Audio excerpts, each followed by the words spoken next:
minsan talaga mga mare, ayokong naboboard ako sa bahay dahil kung ano-ano na lang talaga pumapasok sa utak ko. At ura-urada na pagdesisyonan ko, nagagala nga kami ngayon ng Cagayan de Oro City. Opo mga mare, gabing-gabi, bumabiyahe kami papuntang Cagayan de Oro City dahil na-board nga ako, diba? Nadamay pa sila. Diyos ko, dahil kakaiba din talaga ako ma-board, minsan food trip, pero kadalasan talaga road trip. Sabi ko naman sa inyo mga mare, ura-urada talaga akong nagdesisyon na pumunta ng Cagayan de Oro City at tingnan nyo nga ang itsura ko, wala pa nga akong suklay, wala pa akong bihis. Bali, after nga ng ilang oras mga mare, finally nakarating na nga kami ng Cagayan de Oro City. Bali, dito nga para kami gagala ngayon sa may Amaya View. Actually, nung mga oras nga na yan, medyo kinakabahan nga ako dito sa aming dinadaanan dahil napakadilim talaga. Akala ko nga naliligaw na kami. Sobrang dilim kasi talaga dito sa may Amaya View mga mare. At kung nakarating na nga kayo dito, alam nyo talaga kung ano yung tinutukoy ko. Actually, maganda naman talaga dun sa may Amaya View mga mare. Pero sana talaga maglagay sila dito ng mga street light papunta doon sa may mismong spot or sa may tourist spot. Kasi nga parang sobrang delikado tingnan kasi nga napakadilim, nakakatakot. Anyways, after nga ng ilang oras na biyahe namin mga mare, finally nakarating na nga kami dito sa may Amaya View. So pagkarating namin dito, hinanap na nga rin kaagad namin yung information area. Bali, nagbook nga lang din pala ako dito ng online mga mare. Buti na lang talaga meron pa silang available ng mga kubo. Okay, nakapagpa-reserve ako. So pagkarating namin dito, tinawagan ko na nga rin kaagad yung nakausap ko. Tapos after naman niya, nag-register na nga rin kaagad kami dito. Medyo pricey lang din talaga yung kanilang mga rooms dito mga mare, pero carry na yan. Basta't makapag-refresh kami, makapag-unwind kami, okay na yun. Bali, dalawang kubo house nga pala yung kinuha ko mga mare. Tapos, meron na rin yung kasamang free breakfast. O, diba? Ang mukha ng nakadating ng Cagayan, sobrang tuwang-tuwa. Sinasabi ko sa inyo mga mare, wag talaga kayong magpa-stress dahil napakagastos ma-stress. Tiyareng! So, after nga pala namin magbayad at mag-register mga mare, umakyat na nga rin kaagad kami papunta dun sa aming room. Bali, kami nga lang din pala muna nauna ni Dada dahil nga tinitingnan pa namin or hinahanap pa namin yung aming room. Gabi na rin talaga kami nakarating dito mga mare, parang around 11 PM na yata to. Diba? Sabi ko naman sa inyo mga mare, talagang hapon na kami bumiyahe papunta dito. 5 hours nga lang din pala yung biyahe papunta dito mga mare, galing dun sa may Pagadian City. Doon na nga rin pala kami dumaan sa may Panggil Bridge mga mare para mas mabilis-bilis yung aming biyahe. Meron na kasing shortcut dito sa amin. So kung gusto nyo nga mag-unwind at gusto nyo yung mga nature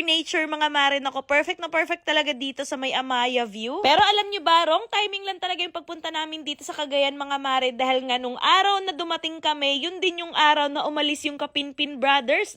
Bali, nagstay kasi sila dito sa may Amaya View mga mare ng ilang araw dahil nga meron silang show doon sa may SMCDO. Diyos ko, dahil talagang hindi naman kami sinuwerte. Sayang talaga, magkikita na sana kami ng Kapinpin Brothers. Marami pa namang nagsasabi, kamukha ko daw si Ma'am Elma. Chares! Anyways mga mare, mag-comment na lamang kayo kung gusto nyo ng house tour dito sa aming nirentahan na kubo.